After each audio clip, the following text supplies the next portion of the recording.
مساء الخير، ازيك؟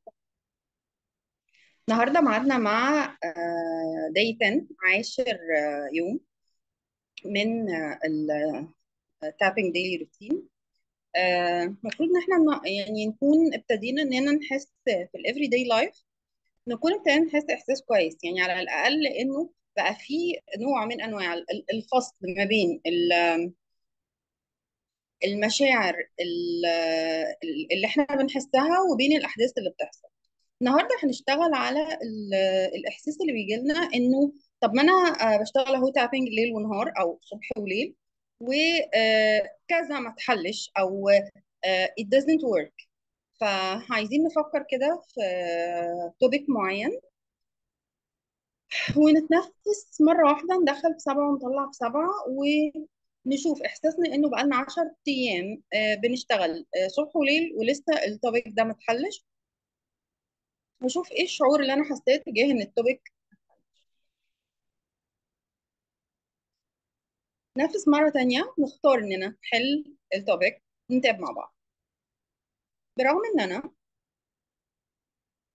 شايفة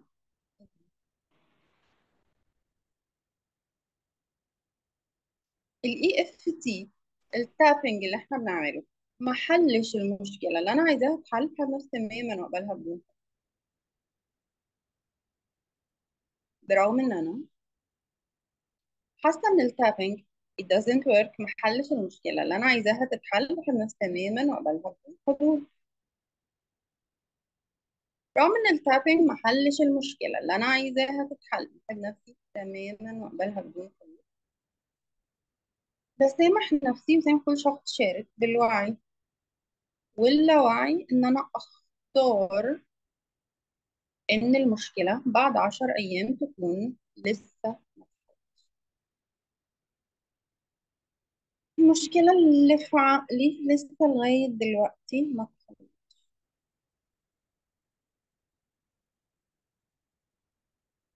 مشكلة لسه ما اتحلتش. I tap my face day and night زي المضاد الحيوي، مفيش نتيجة، التابنج ده ما بيعملش حاجة، المشكلة بتاعتي لسه ما اتحلتش.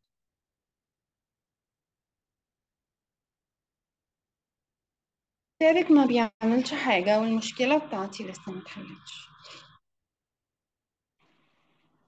التابنج ما بيعملش حاجة والمشكلة بتاعتي لسه ما اتحلتش. هل فعلا التابنج ما بيعملش حاجة؟ هل ممكن أفكر في حاجة واحدة حصلت وأنا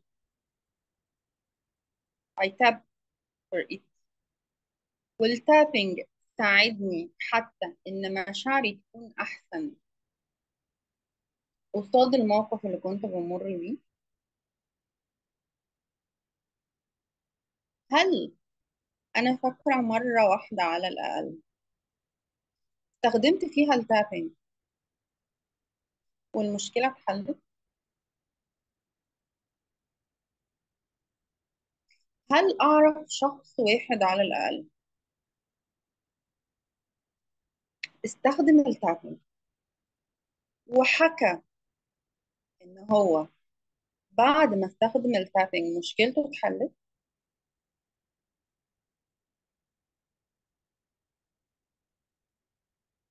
هل عندي خبرة حتى لو في مرة واحدة على الأقل إن في مشكلة عندي كنت حاسة ناحيتها نفس الشعور اللي أنا حاساه دلوقتي، إن المشكلة ما اتحلتش، مشكلة زيها يعني، وفي يوم من الأيام اتحلت بأي طريقة تانية غير التعافي؟ يعني هل نوع الشعور ده اللي اسمه إن مشكلتي ما اتحلتش، هل هو بيقول إن أنا مشكلتي ما اتحلتش عشان التابنج ما بيجيبش نتيجة، ولا الشعور ده دايما بيقول إن مشكلتي ما اتحلتش عشان التعب ما بيجيبش نتيجة؟ بيقول كمان إن مشكلتي ما اتحلتش عشان كنت بستخدم طريقة تانية غير التعبير. وهنا بنوصل للتعميم اللي بيقول إن أنا جربت كل حاجة ومشكلتي ما اتحلتش، وبحب نفسي تماما وبقبلها بدون حدود.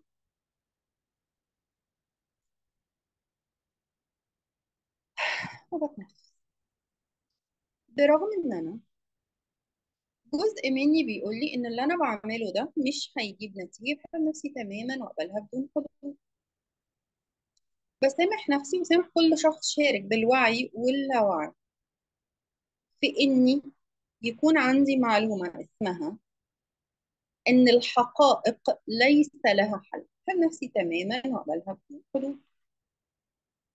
برغم إن أنا اتعلمت بخبراتي السابقة إن في حاجات ملهاش حل، عشان كده حتى لو تبت عليها التابنج مش هيجيب نتيجة، يعني ما أنا جربت كل حاجة من كده، فكده كده هي ملهاش حل. بحب نفسي تماما وأقبلها. برغم إن أنا عارفة إن في جزء مني مش مصدق الكلام ده، بدليل إني لسه قاعدة هنا وبتاب أهو، علشان عارفة إن حتى الحاجة اللي ملهاش حل ليها طريقة عشان أحل بيها إنها ملهاش حل. بحب نفسي تماما وأقبلها بيه.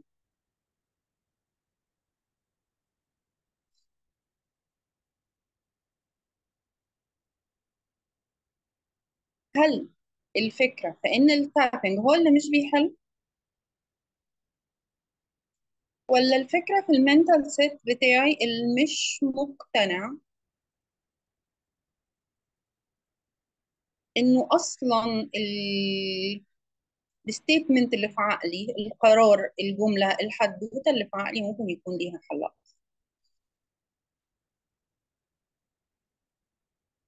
وهو هل المشكلة فعلا ملهاش حل؟ is that true؟ هل فعلا ملهاش حل، ولا أنا اللي لسه مش جاهزة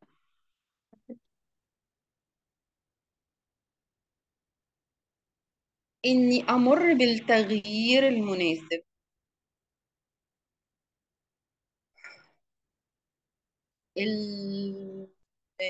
المفروض إن المشكلة جايالي عشان آخد الدرس ده. أحب نفسي تماما وأقبلها بدون حدود. برغم إن أنا جزء جوايا بيقول إن أنا عايزة حل ومش عارفة، أحب نفسي تماما وأقبلها. رغم في جزء جوايا اسمه logical thinking بيقول لي ما هو منطقيا القصة دي ملهاش حل، أحب نفسي تماما وأقبلها بدون. إيه هو المنطق اللي بيقول إن القصة ملهاش حل؟ وهل المنطق ده في مصلحتي ولا ضد مصلحتي؟ وهل هي فعلا ملهاش حل؟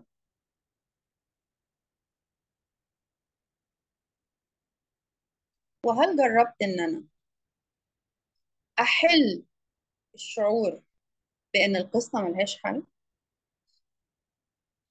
برغم إن الشعور إن مشكلتي ملهاش حل هو توبيك محتاج إني أتابع عليه عشان فكرة إن مشكلتي ملهاش حل تتحل، أحب نفسي تماما وأقبلها بدون. برغم إن التوبيك اللي اسمه أصل اي اف تي التابنج مش هيجيب نتيجة، عبارة عن توبيك ات نيد تو تاب، محتاجة أتاب على إن التابنج ما بيجيبش نتيجة عشان أشيل الفكرة اللي في عقلي تقول إن التابنج ما بيجيبش نتيجة، فالناس تماما وأقبلها بدون. التسامح مع الحكم اللي جوايا اللي بيقول إن ده مش هيجيب نتيجة.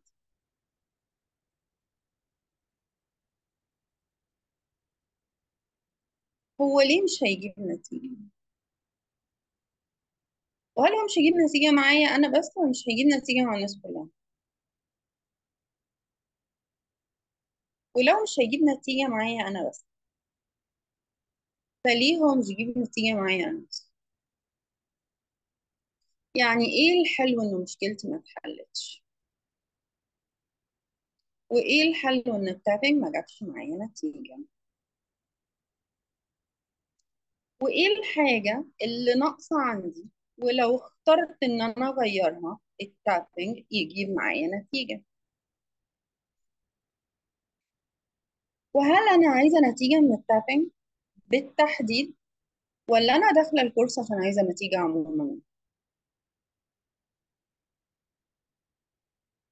وهل أنا فعلا شايفة إن عدم أخذ نتيجة هو أحسن سيناريو بالنسبة لي؟ ولو أنا شايفة ده، هل ممكن أسأل نفسي إيه الحلو ده؟ وإزاي ممكن أغير ده وياخد نتيجة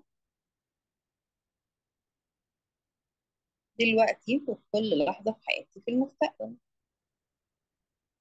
أنا اخترت إني أغير نمطي العقلي المنتال باترن بتاعي، واختار إني آخد نتيجة. بختار إني بحب نفسي تماما وأقبلها بجد.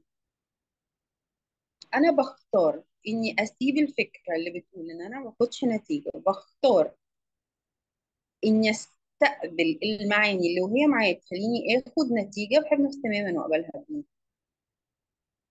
انا دلوقتي بختار اني اخد نتيجه، بختار اني استقبل المعاني اللي وهي معايا، اني ابقى اوتوماتيكالي باخد نتيجه بحب نفسي تماما واقبلها بيه.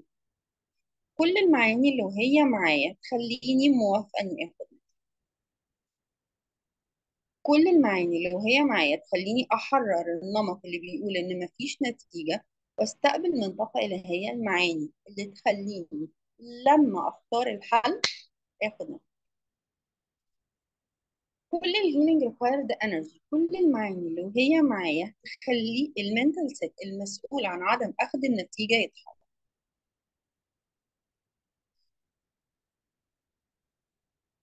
كل المعاني اللي ناقصاني وبختار اني استقبلها دلوقتي، وبختار اني احب نفسي تماما واقبلها بيه.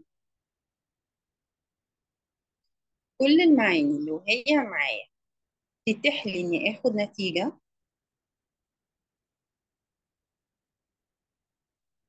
احب نفسي تماما واقبلها بدون حدود. نفس مره واحده، دخل في سبعه، طلع في سبعه. برجع اللي بدأت بيه، التابنج مش بيجيب نتيجة، شوف باقي منه كام. لو أقل من ثلاثة بكرر السيشن بكرة الصبح، لو أكتر من ثلاثة بعمل السيشن مرة واحدة دلوقتي. شوف بكرة إن شاء الله تصبح على خير.